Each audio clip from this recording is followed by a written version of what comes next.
Eu sou a professora Sandra Nodari, sou do curso de jornalismo da Universidade Positivo e nós temos uma parceria com o canal Futura, que está agora numa mobilização pelo Dia Nacional da Educação. Dia Nacional da Educação, celebrado no dia 28 de abril, e tem a ideia de discutir no Brasil inteiro formas de melhorar a qualidade de educação no Brasil, nesse momento de Covid, trabalhando com ensino remoto, ensino à distância e achando belas práticas que possam ser compartilhadas com todo mundo.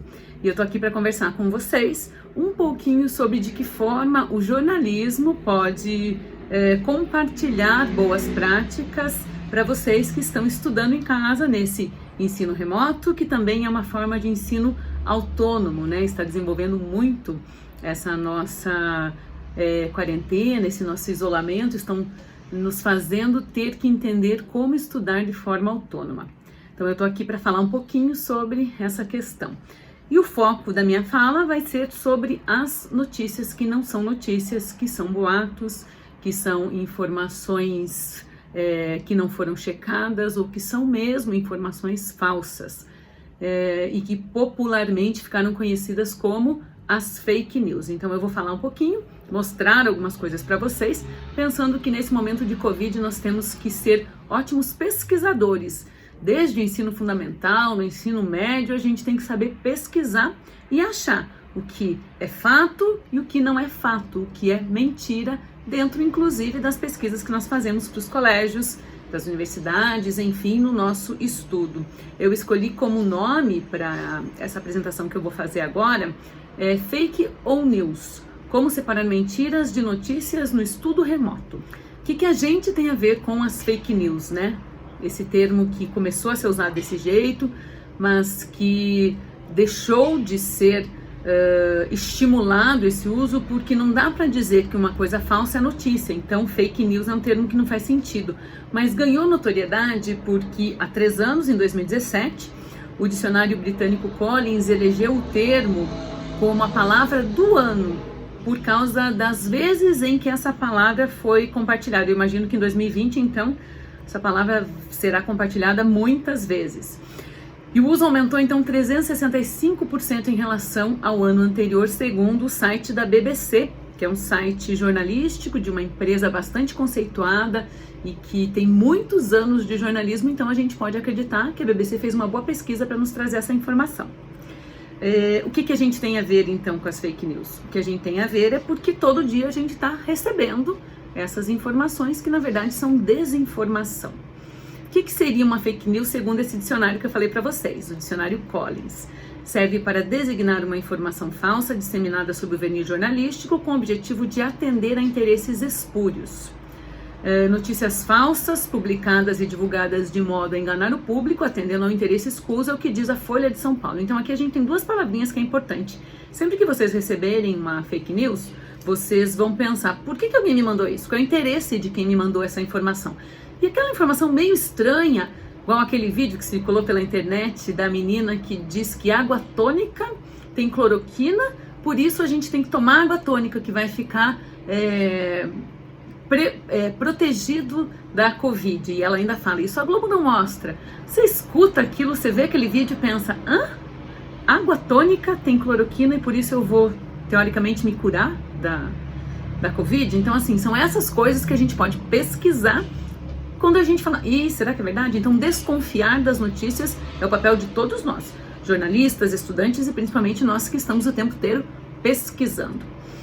Bem importante a gente separar, então, o que não é verdadeiro e o que é fundamental para a gente conduzir os nossos estudos. É uma preocupação geral, hoje, em 2019, com essa disseminação de boatos, principalmente por grupos de WhatsApp.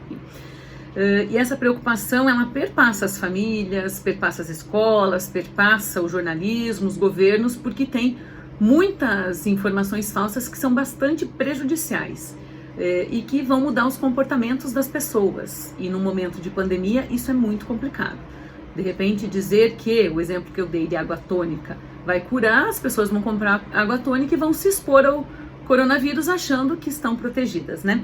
O Canal Futura, que tem essa parceria que eu comecei falando para vocês do Dia da Educação, fez uma parceria também com a agência Lupa para propor algumas ferramentas para a gente descobrir o que é falso e o que é notícia. Tem um vídeo dessa campanha que eu vou mostrar para vocês, para ver com uma linguagem bem, eu acho que faz um pouco aí a cabeça de vocês, essa linguagem que vocês talvez gostem. Vamos assistir um pouquinho então.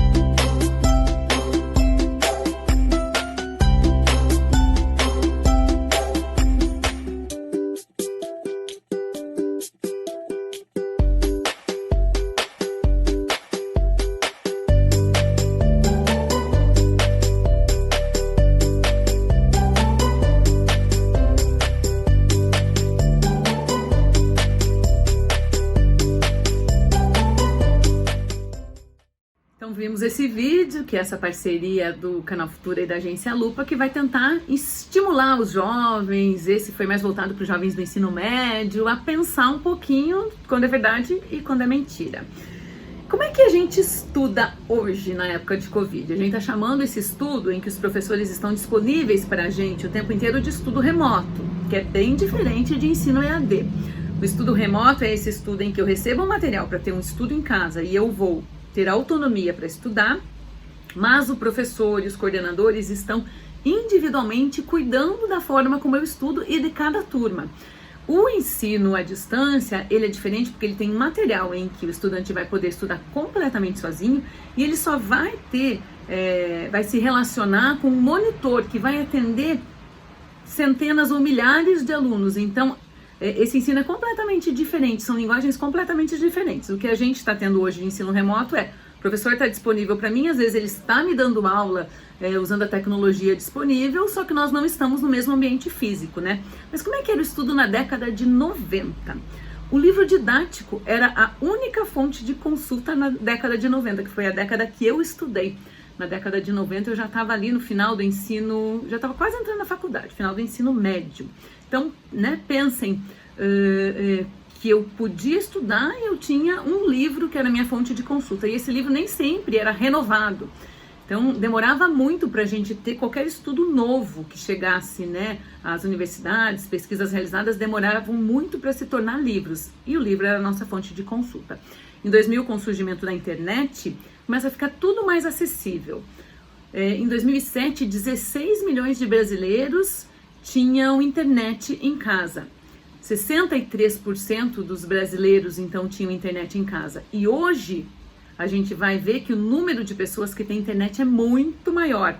As pessoas têm acesso à internet porque ela ficou facilitada por meio da tecnologia. A internet é uma fonte de consulta para 208 milhões de brasileiros. Mas não significa que seja uma internet de boa qualidade. A gente está vendo que tem muita gente com dificuldade para ter aula em casa, porque a internet não é suficiente para fazer transmissão ou para receber transmissão.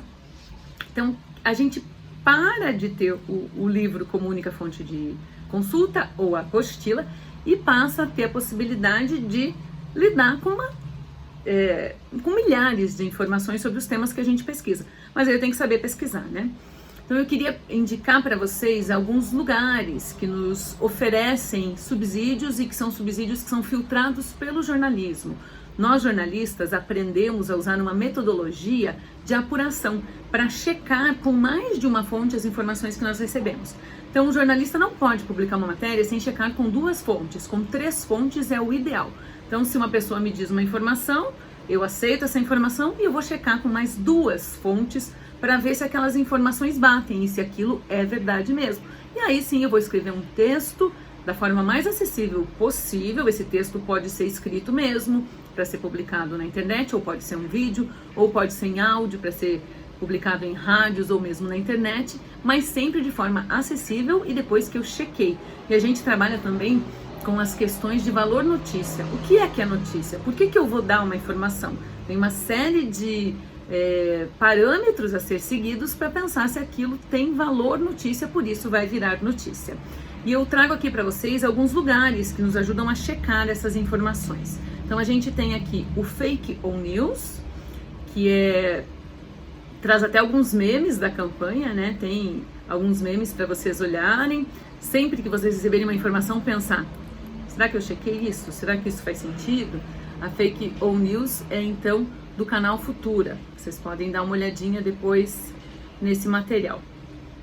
Depois a gente vai ter também alguns outros lugares, como o boatos.org, que são lugares que são interessantes para a gente trabalhar, podem apoiar bastante o nosso trabalho autônomo, e eu vou mostrar para vocês alguns desses lugares, né, para que vocês, quando receberem uma informação estranha, possam, será que isso já foi publicado? Ó, então tem o Fato ou Fake, que é do grupo G1, e a gente abre o Fato ou Fake e já tem notícias sobre o coronavírus. Aqui eu vejo uma informação, é fake a tabela com dados de mortalidade de janeiro a março do DataSUS comparando doenças à Covid, quer dizer, essa tabela foi compartilhada e não é verdade. É fake que vídeo mostre corpos de vítimas da Covid em praias do Peru e do Equador.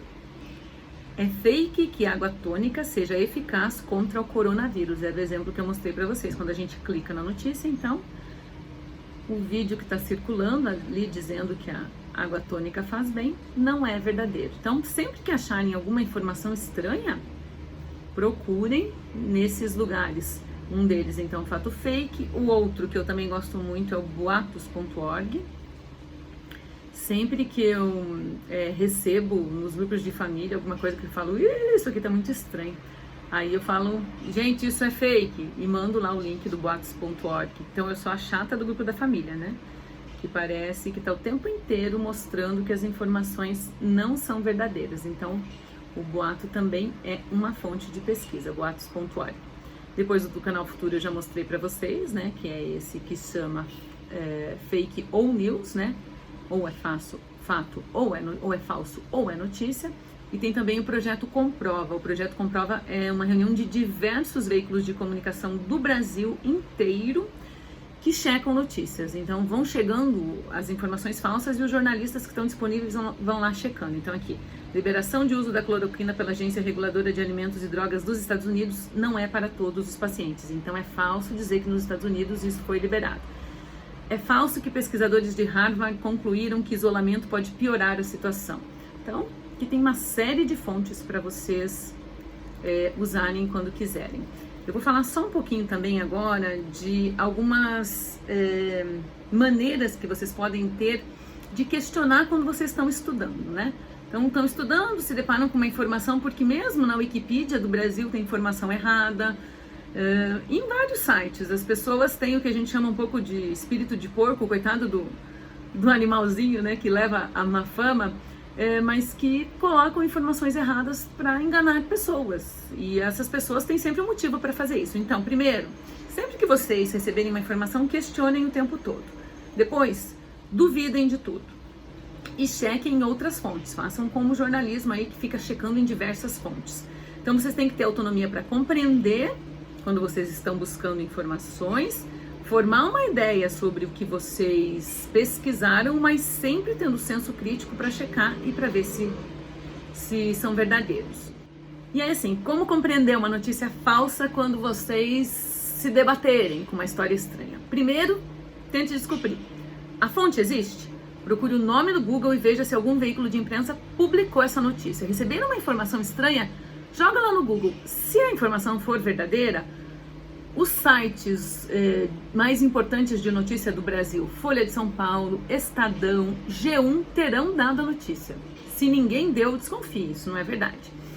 Áudios de WhatsApp que não identificam os lugares, que citam, não trazem o nome do bairro, da escola e da rua, normalmente são falsos. E pior, o mesmo áudio, ele diz na rua tal, ele diz assim, aconteceu tal coisa numa escola aqui na esquina de casa, com um adolescente de 17 anos e assim por diante. Aquele mesmo áudio, ele é jogado no Brasil inteiro e a pessoa sempre diz, deve ter sido no meu bairro mesmo. Mas não diz qual é o bairro, não diz qual é a rua. O texto ou áudio ou vídeo é velho e já foi usado em outras situações, aí vocês jogam na internet e vão ver que o mesmo áudio de WhatsApp circulou em 2000, em 2005, em 2010, e ele vem voltando na história e as pessoas vão sendo ludibriadas por aquelas informações. E às vezes o próprio autor desmente. Então tem que jogar no Google. Achou uma coisa estranha? Joga no Google que vocês vão ter noção, né, de se aquilo é verdadeiro ou não. Agora, uma pergunta que vocês, depois de me ouvir aí esse tempo todo, devem estar se fazendo. Como é que eu acredito em tudo que essa professora Sandra Nodari está dizendo? Entrem na internet e chequem. Já dei algumas dicas para vocês então. Pega sempre palavra-chave, vocês podem usar o recurso entre aspas, que facilita a busca fica mais centrada quando vocês colocam entre aspas na palavra-chave, e joguem as informações que eu dei e vão procurar em sites de referência. Fontes de referência. Sempre pensem, eu vou achar informação numa fonte e vou checar com mais duas. Se as informações baterem, eu tô com um resultado que eu posso considerar que é verdadeiro e que não é falso. Quero convidar vocês também, então, para participar do Dia Nacional da Educação, da mobilização do dia 28 de abril. Nós vamos fazer, então, muitas publicações do Brasil inteiro, todos os parceiros do Canal Futura, usando a hashtag Nenhum para Trás. A ideia é não deixar ninguém fora da educação, nenhum aluno para trás. Então, hashtag Nenhum para Trás, contando como é que vocês estão estudando em casa, faz aquele story do Instagram e bota a hashtag Nenhum para Trás, mostrando como é que você está se virando para dar conta. É difícil para nós professores, é difícil para vocês alunos, é mais complicado ainda para os pais que estão trabalhando em casa, com um trabalho remoto, tendo que ajudar os filhos, e aí as escolas tendo que se adaptar nesse ensino remoto, buscando alternativas e plataformas que muitas vezes são bem difíceis de achar. Ainda bem que tem tutoriais no YouTube para muita coisa, né? Vocês querem aprender nesse momento a editar vídeo, a criar blog, criar site, façam isso porque vocês encontram tudo de tutorial no YouTube que pode ajudar, inclusive, na entrega de trabalhos para os professores. Mas eu sei que o momento não é fácil, mas a gente querendo uma educação de qualidade, dividindo as nossas boas ideias, tudo que a gente faz de legal, a gente vai acabar ajudando um ao outro. Então divida com os colegas também as boas soluções que vocês encontrarem e usem a hashtag Nenhum para Trás. Muito obrigada, eu estou super à disposição se vocês quiserem conversar sobre outros assuntos e conversar comigo. O meu e-mail é sandra.nodari@up.edu.br e vocês podem procurar também o curso de jornalismo nas redes sociais. Nós estamos com uma websérie e com várias postagens sobre esse momento, né, o especial Covid-19. Sou muito grata por terem ficado comigo até aqui e mando um super abraço para vocês. Beijinho.